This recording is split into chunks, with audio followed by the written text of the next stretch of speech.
How should you build Super Saiyan 3 Daima Vegeta's hidden potential?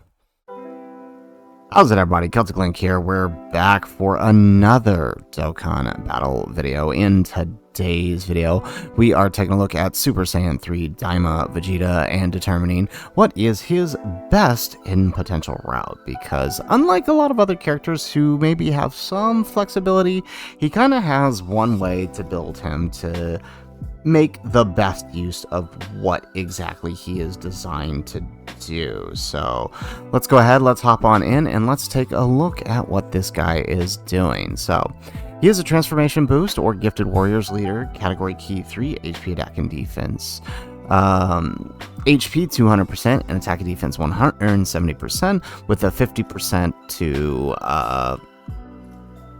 additional characters who are on Power Beyond Super Saiyan. So it is the first Dokkan Festival exclusive post-anniversary and the next 250% leader meta, or 220 for those for attack and defense. Now, on his super attack effect, he is raising attack and defense for 3 turns by 33% and raising allies defense by 33% for the turn, self-excluded, of course. He activates his entrance animation, which happens once only, and it allows him to perform a critical hit and damage reduction rate 20%, and foresees enemy super sack for the turn. He has key 3 and attack and defense 200%, damage reduction rate 50%, and as the first attacker in a turn, he has an additional 20% damage reduction rate. As the first or second attacker in the turn, he also gets attack 50% and chance of performing a critical hit 30%. When attacking, he gets 200% attack, and when receiving an attack, he gets an additional defense 200%. Now, because that is when receiving an attack, he has to receive the attack first, meaning if the first attack is in fact a super, it actually won't proc until after the attack has gone through. So it'll be on the next hit that it's applied. He also gets an additional super attack after receiving an attack, and another additional super attack after receiving a super attack. He has an active skill that activates after performing 5 or more super attacks once in battle, and it greatly raises his attack temporarily, causes ultimate damage, and attack 33% for the turn. So he is the definition of a slot 1 tank, and is a, it does pain me to say it, that's about all he can do, but that's okay because he does that job quite well, and as such, you want to build him to take the most advantage of here. So we're trying something a little new here.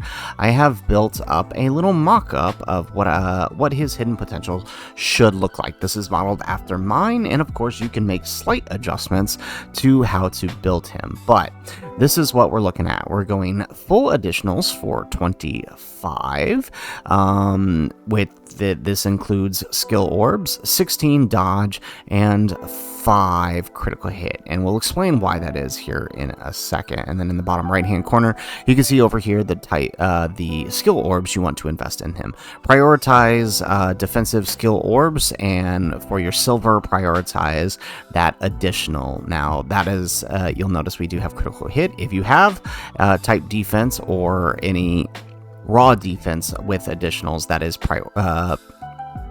is preferred, but I also found that I do enjoy having that small little extra chance to crit, and I'll explain why here in just a second. So moving on over to the Dokkan Wiki for the hidden potential, right? When we look at the hidden potential activations, you'll kind of see why you want to lean into additionals for him, because it's going to get the most out of him. So scroll on down here. So as a Fizz type, we see that he has innate additional attack, just like AGL types. That means, right, he's already getting 20 just for existing, so he doesn't really need more than that, especially since he's already going to be launching 2 to 3 supers. The extra 25 is just to ensure you get that 4th super. Now that does sound crazy, but against STR bosses that does help post super for him, so it is preferred to to have that extra chance. Also, in situations where you may have to float him into the second or third slot because he gets locked. That happens. It's happened to me many times against the Vegeta story Jiren fight, you know? So, I mean, taking advantage where you can, getting that extra super is always a bonus. Now, because he is building defense on this, right, those additional supers will basically ensure that he is maxed out on his defense by the second turn, right, his next appearance. So really, really helpful there. The additional effect of that is the more supers he does, the more ally defense raises he gives, right? And for your second and third slot units, that is incredibly powerful. This basically means that you know, on a regular turn where you're getting the 3 supers, he is looking at he is looking at giving 99% to the allies who come after him. That is big. So I mean, take advantage of it. If you do have the additional supers in him, the additional hidden potential, you know, that's a potential of 120 additional defense for your second and third slot units. So that can help, especially if you have a weaker third slot floater. It's definitely very helpful to have that there. So I wouldn't say anybody is wrong for going additionals there. So that's kind of why I say that. Now, as far as the dodge goes, right, we do mention that 16 dodge, right? Put the sub dodge, right? It's not going to do much for him. 16 dodge basically equates to 16% in the hidden potential system. As you can see, it's a 1-to-1 percentage transfer. So, you know, 16 dodge is basically giving him full sub dodge plus a level 5 skill orb dodge in the gold slot. Now, of course, you know, taking a picture of mine here, I didn't have a level 5, but I you know, once we get one, that's what we would go for.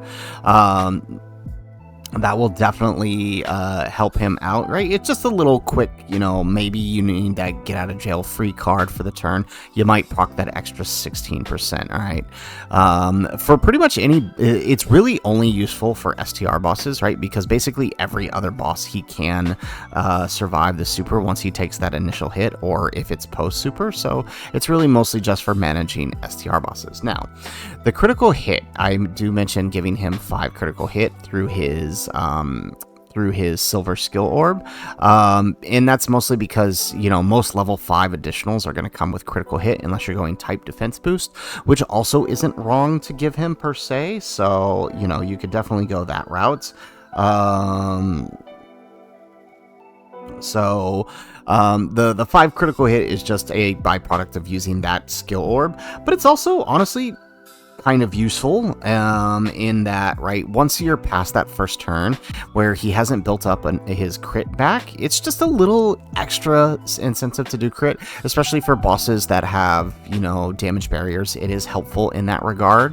A lot of bosses need, a lot of the major bosses now need 5 million or more to actually deal damage.